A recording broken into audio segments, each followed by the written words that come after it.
Hi, this is Mary Burke Kelly, and this is a demonstration video for my students in level 2 of the different techniques that you can use when you're using high frequency tuning forks.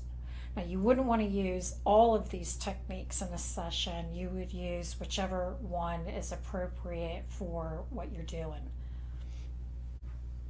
One of my favorite techniques to use on my clients is the figure 8 technique. So you go ahead and you activate your tuning forks, and you can do a figure 8 above the body in a horizontal way, and then I go ahead and I do a figure 8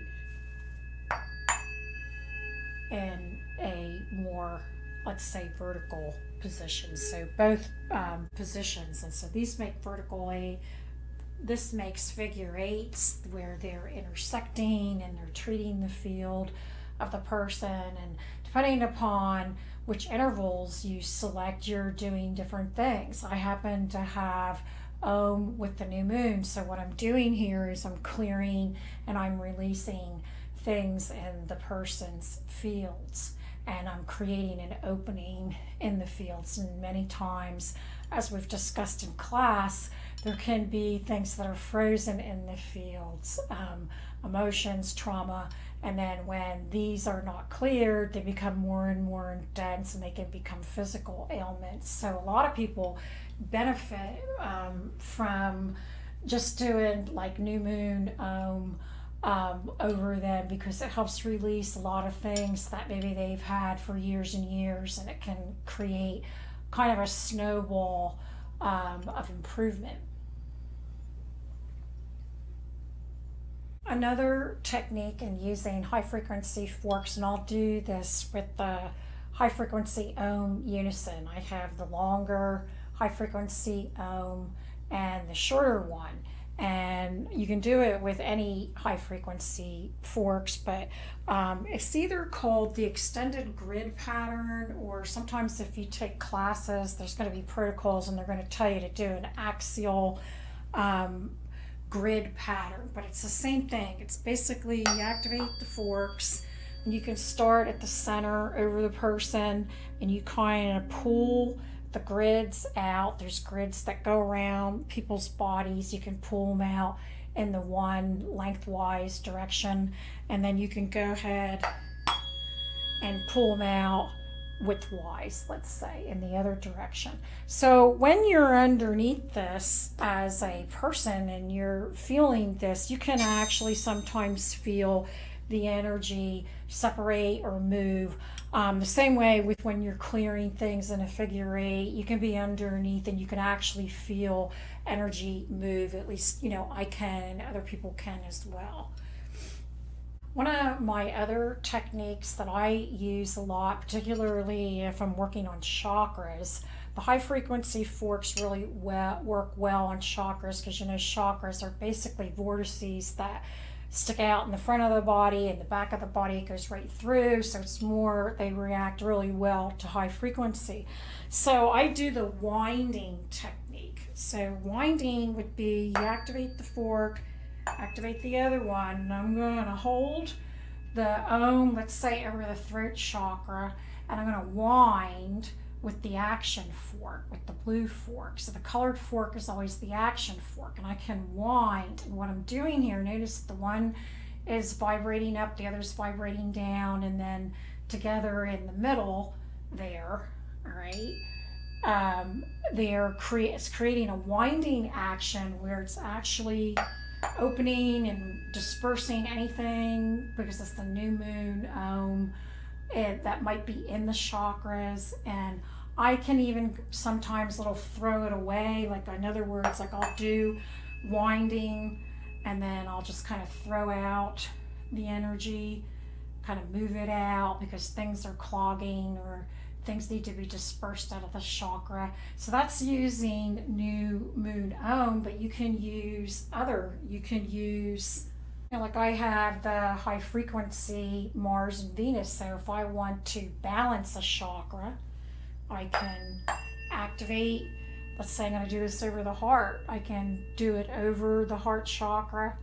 I can wind it with the pink one and hold the red one, or I can do the opposite. I can have the pink one be stationary and wind it with the red one, and then I'm giving it perfect balance in the front and the back of the bodies. It goes right through the other side because it's field work. Another technique to use with high frequency tuning forks is sweeping.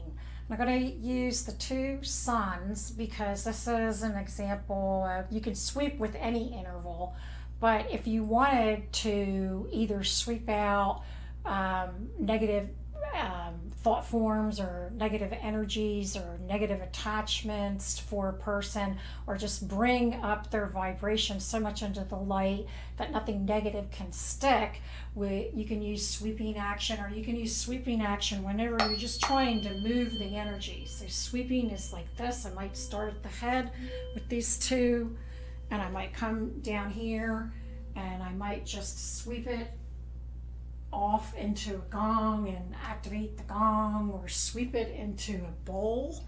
I could do that. I could have a bowl and I could just take all this negative energy, bring it up so high with the sun into the light that it can't exist, sweep it down into the bowl, drop it in the bowl, and then activate the bowl, clearing it out that way.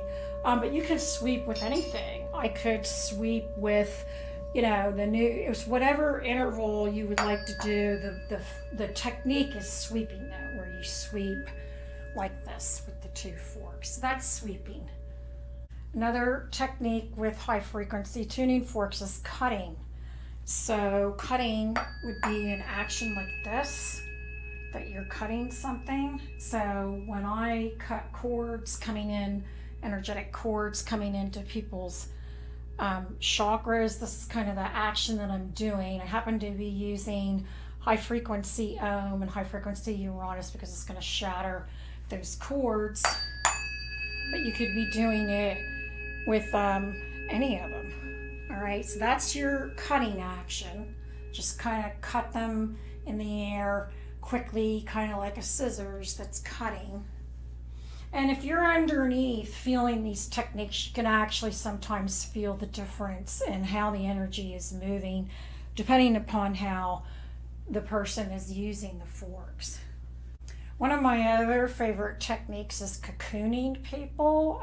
In particular, I like to use the full moon with the Om to make them feel supported, hugged, that mommy hug, supported, nurtured. And so cocooning is you activate the forks and then you're just kind of going around maybe the whole treatment table, just kind of like cocooning the person and the sound.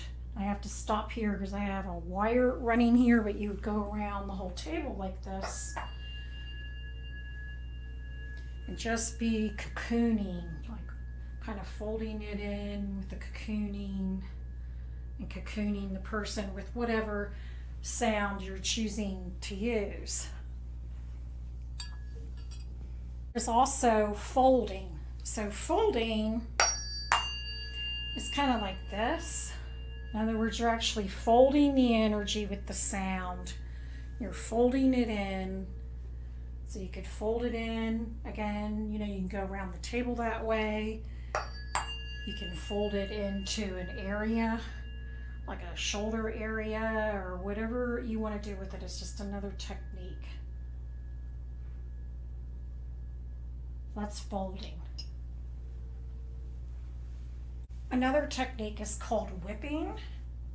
You activate the forks and just kind of like whip very fast. This also gets energy moving and a whipping motion. So that's would be like the whipping. Kind of like you're doing a whip, okay? You can do it as big as you want or smaller if you want. A little goes a long way with high frequency. It's very high, so you don't want to overdo it. You don't want to do too much or overdo it. So a little goes a long way, and you can choose how you like to activate them. You can do them light like this. Still is effective. It's I happen to have Zodiac Third in my hands. So it's going to get rid of the stagnation. It's going to relax the person, help them feel less overwhelmed. These also happen to be great over bruised areas, which gets into the next technique is twisting. So twisting is when you turn the heads pointed down and they're vibrating, and you're going to twist them over an acupuncture point or a point of pain or an area trigger point, whatever you want to do. You're going to be doing this in your practicum, so you'll see close-ups of how to do twisting. But you activate the forks and then you put it over the point or the area and just kind of like twist them with your fingers as you're pointing. Those vibrating heads are going down towards the acupuncture point or the chakra or the muscle or whatever it is. Works really great on, like I said, bruising and things that are very tensed up and whatever. So you can actually feel that when we do our practicum in level 2 and someone points down, or you can do it to yourself, point 2 of them down to a point, hold them over the point and twist them. You usually can feel that energy kind of moving over your skin there. And it will find its way down into the point. It's coming in from the field. You're pulling in energy that's needed from the field and then putting it on a much higher level, a more refined level, into the physical. Things that you'll be doing in our